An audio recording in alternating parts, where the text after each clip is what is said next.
elections. Speaking of persuading voters, the former president is making a new case. It's one that I haven't heard from. He's telling the American people, look, you may not like my personality. You may not like everything about me, but one thing you can admit is life was better. And you don't have, you can't afford to vote for Kamala Harris. So this is the former president last night with Sean Hannity. You can't take the chance. You have no choice. You've got to vote for me. You've got to vote for me. You got to. Even if you don't like me, you know? Yeah. It's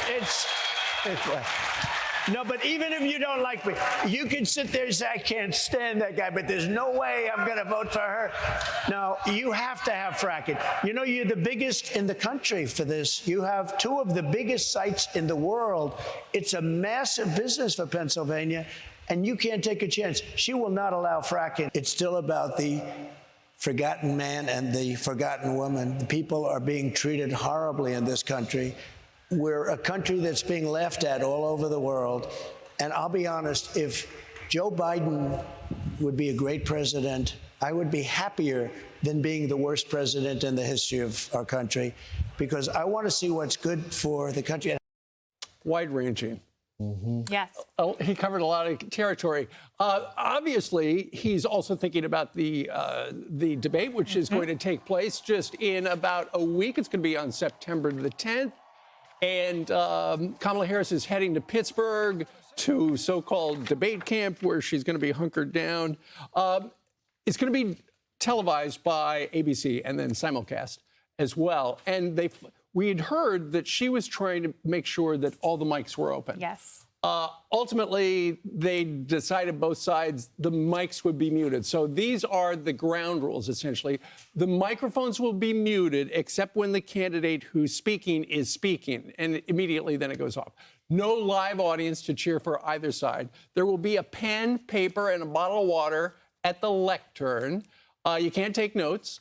There will be 2-minute answers to questions. No pre-written notes, but you can take notes on the fly. Yeah, sure, but you can't take any in. 2-minute rebuttals and a 1-minute extra minute for follow-ups, clarifications, or responses. So pretty much what we have seen in the past. So Politico was reporting, because we know Kamala wanted the open mics.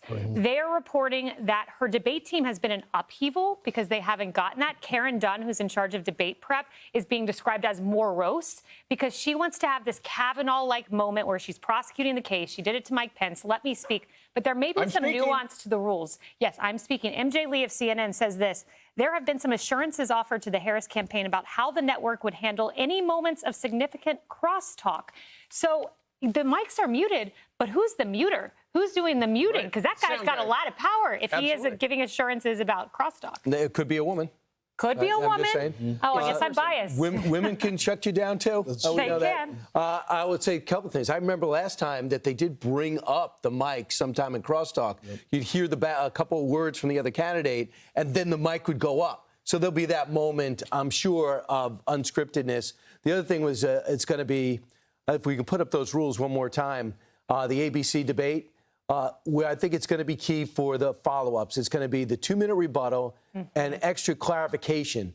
One thing about Dana Bash and Jake Tapper, they laid out on the clarification. So I'm wondering if ABC is going to come in and say, Mr. President, Miss Vice President, Mr. President, I think you're wrong here, or that's not exactly how it went. That's when you're going to find out about the moderators. Yeah, if they're going to do that, because neither one of those anchors did last time. Well, and me personally, I appreciated them staying out of the way. Definitely. Me too. Because when you start putting it would be nice if people could leave their biases behind and just ask the questions and do, fair fact checks back and forth. Right. They've lost the trust of the American people in that area. I will say this: the former president you have to let her talk. Much like Joe Biden, he may have had some cognitive decline, but you got to let her talk, because that's when the word salad starts to happen and all the. If she wants to explain a policy, let her explain that policy. And much like the current president, he didn't use a lot of his time. There was moments in that debate that like, Mr. President, you still got 90 seconds. That's where I loved what he did yesterday in the town hall when he was self-deprecating. You may not like me. You may hate me. That's right. but I have the best policy for our country. He can do that with Kamala Harris. Yep. Right. Yeah, I don't say everything right, Kamala, but you have failed our country. That's People right. are poor because of you. People are in trouble. Suburban moms across this country are hurting because of you and Joe Biden. It's so much harder being Trump because you have to go against. Am I going against Kamala Harris, the senator, the AG, the vice president, or the new Kamala Harris, who doesn't say anything? How exciting. Anonymous You never know surrogates. who's going to show up. Yeah, anonymous surrogates say she's changed the positions. So in the back of your head, you got to study for all four. Well, the real Kamala, please stand up. Right. There you go. So she'll be That's the standing up. You She wanted to sit sit. down. Yes. That's all. So both of them weighed in yesterday on the big event next week. Listen to this.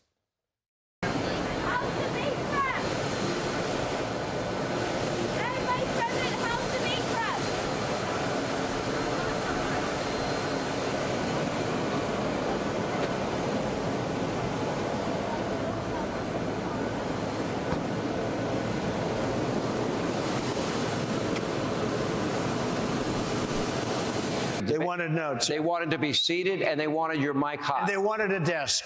They didn't want to do. I said, you got to do a stand-up. After they already agreed to the other. Yeah, but they wanted a desk from the beginning. You know who else wanted a desk?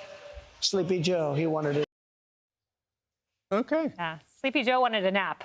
Right. He's probably taking one. Yeah, he probably is on the beach, maybe. So 90 minutes long, 2 commercial breaks, muted mics. So Brian Fallon came out and said basically, okay, you got your way.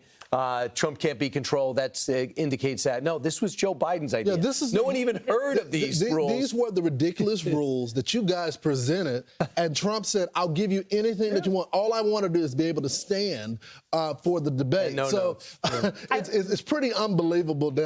After they tried to ring Trump into doing this debate, saying, "Look, you already agreed to it. Now they want to change the rules." So which argument do you guys want? And that debate, Trump won. Of course he did. Yep. But then again, Biden really lost it.